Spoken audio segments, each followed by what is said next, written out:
Assalamualaikum warahmatullahi wabarakatuh. Selamat pagi anak-anak. Bagaimana kabarnya hari ini? Alhamdulillah baik semuanya ya. Alhamdulillah pada kesempatan kali ini kita masih bisa melakukan pembelajaran meskipun hanya bertatap maya saja. Nah, sebelum memulai pembelajaran, alangkah baiknya kita berdoa terlebih dahulu. Silahkan kepada ketua kelas untuk memimpin doa. Berdoa dicukupkan.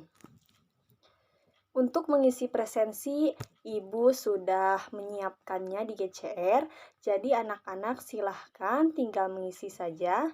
Namun jika dilihat dari jumlah partisipan di Zoom ini, semuanya hadir ya, karena di sini sudah menunjukkan ada 25 peserta. Minggu lalu kita belajar mengenai pengertian teks anekdot beserta unsur-unsurnya. Apakah ada yang masih ingat apa itu teks anekdot? Siapa yang bisa? Silahkan acungkan tangannya. Ya, silahkan Salma. Ya, bagus sekali ya Salma. Berarti Salma masih mengingat pembelajaran minggu lalu.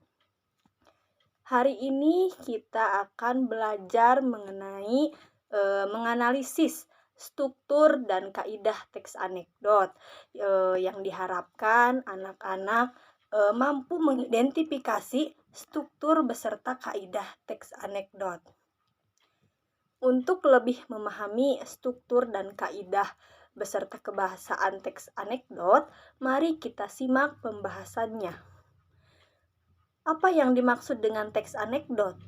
Teks anekdot itu merupakan teks yang memaparkan cerita singkat yang menarik dan lucu yang isinya berupa kritikan atau sindiran terhadap suatu kejadian, kebijakan, layanan publik, dan peristiwa lainnya.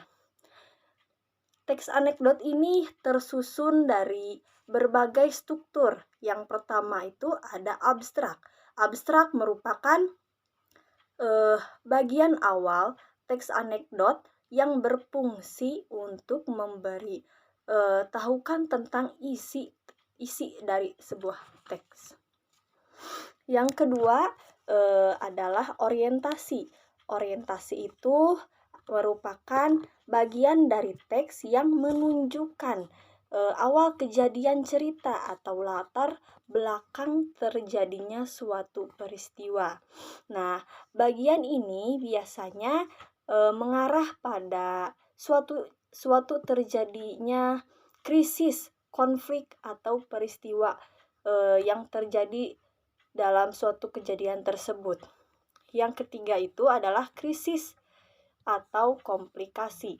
Nah, bagian ini merupakan bagian dari teks yang menunjukkan hal atau sebuah masalah yang unik atau tidak bisa terjadi pada orang yang Ibu maksud Ibu itu tidak biasa terjadi pada orang yang diceritakan. Pada bagian ini biasanya berisi kekonyolan atau hal-hal yang menggelitik dan mengandung gelak tawa. Yang keempat adalah reaksi. Apa itu reaksi? Reaksi itu adalah bagian dari teks yang menerangkan cara penulis atau orang yang diceritakan dalam menyelesaikan masalah yang timbul di bagian krisis. Yang kelima merupakan koda. Koda ini merupakan bagian akhir dari cerita unik tersebut yang menjelaskan simpulan tentang kejadian yang diceritakan oleh penulis. Koda itu hampir sama dengan penutup yang ditandai dengan berakhirnya suatu cerita. Yang selanjutnya kita akan membahas mengenai kaidah kebahasaan teks anekdot. Yang pertama, kaidah dalam teks anekdot itu memakai kata keterangan bentuk lampau. Kedua, menggunakan kata kerja lampau. Ketiga, menggunakan gaya bahasa metafora.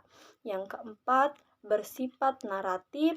Yang kelima, menggunakan kata penghubung dan tanda baca.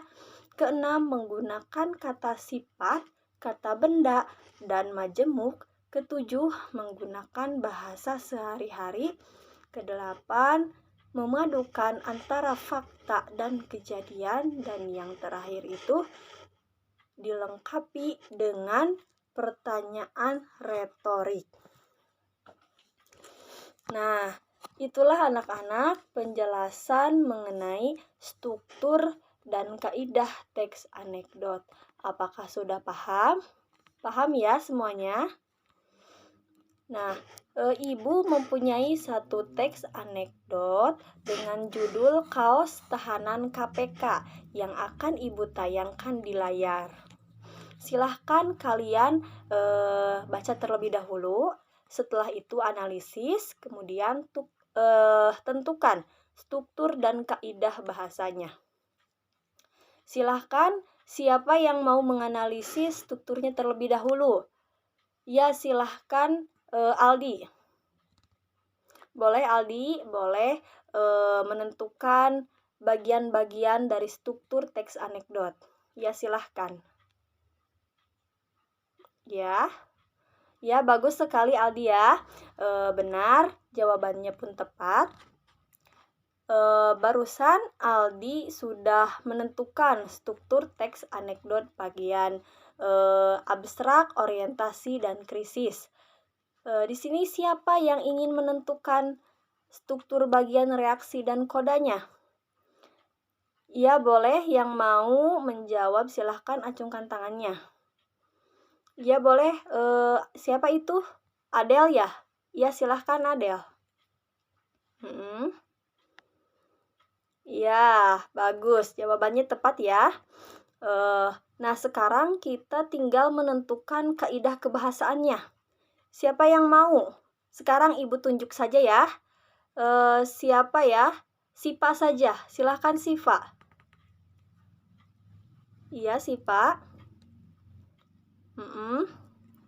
Ya, betul sekali ya Sipa. Terima kasih. Nah, di antara anak-anak yang sudah menjawab tadi, Ibu rasa kalian sudah memahami pembelajaran hari ini mengenai struktur dan kaidah teks anekdot. Anak-anak, untuk materi pembelajaran hari ini sudah selesai. Namun sebelum menutup pembelajaran, apakah ada yang ingin menyimpulkan pembelajaran hari ini? Ya, silahkan. Ya, bagus. Berarti kamu, Resa ya, yang sudah menyimpulkan, berarti sudah sangat menyimak pembelajaran hari ini. Alhamdulillah, pembelajaran hari ini sudah selesai. Minggu depan kita akan belajar mengenai membuat teks anekdot. Oleh karena itu, kalian harus membaca referensi mengenai langkah-langkah membuat teks anekdot. Ibu tutup dulu. Terima kasih. Wassalamualaikum warahmatullahi wabarakatuh.